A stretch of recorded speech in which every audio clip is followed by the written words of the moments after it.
Hare Krishna. The next question asked is, what is Dharma?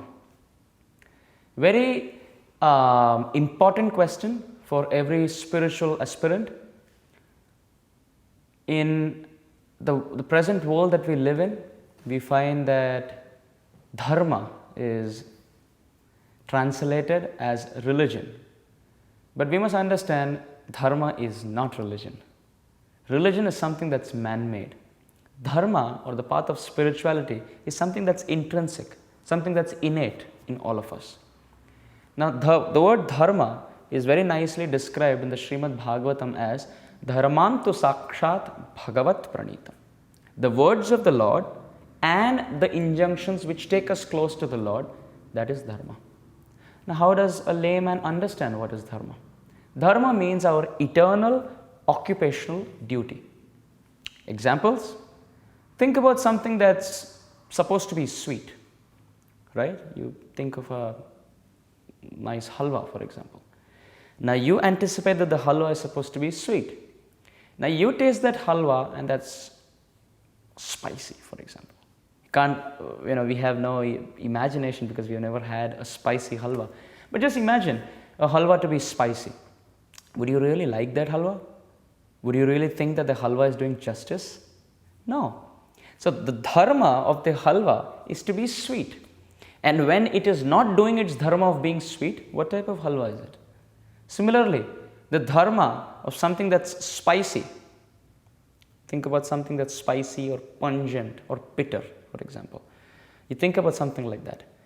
And if that is not according to its intrinsic nature and acts really off, then we would understand that that's not worth it. It's not doing its intrinsic nature. Think about a tube light. A tube light or an electric bulb is supposed to just give light.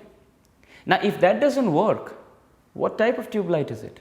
Because the intrinsic nature of the electric bulb or the tube light is to give light. So, similarly, the intrinsic nature, the natural, innate nature of every living entity is described in the Chaitanya Charitamrita as Jivera Swarupa Hoy Krishnera Nityadas.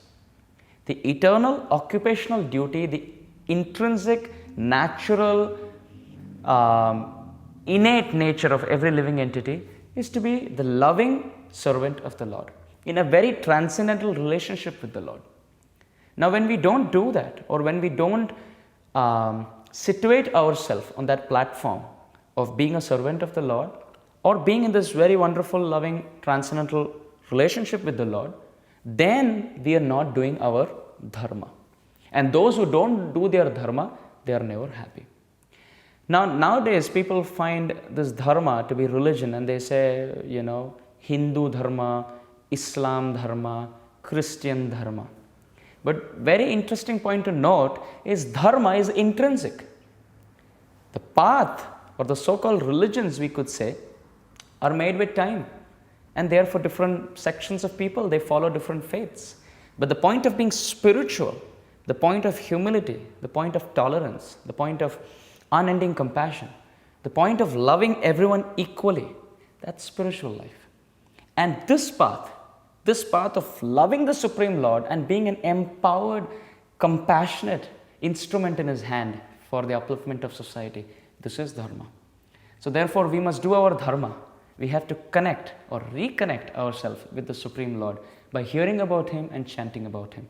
When we do that, when we serve the Lord, then we develop this vision that the Supreme Lord is instrumental and situated in everything in this world.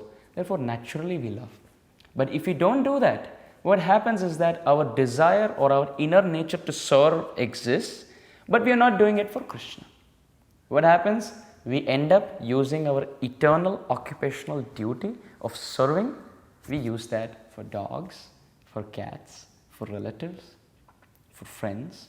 And then, because you're using the right attitude, the right service, but for the wrong person, we find we are always unhappy. Sometimes we are happy, sometimes we are sad.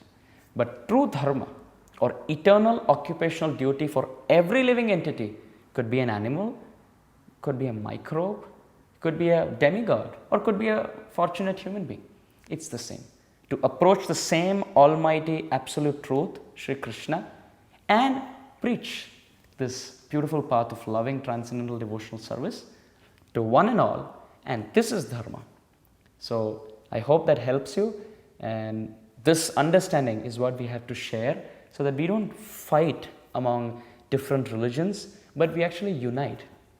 We unite in the similarities and we respect the differences, because ultimately we are all children of God. Hare Krishna.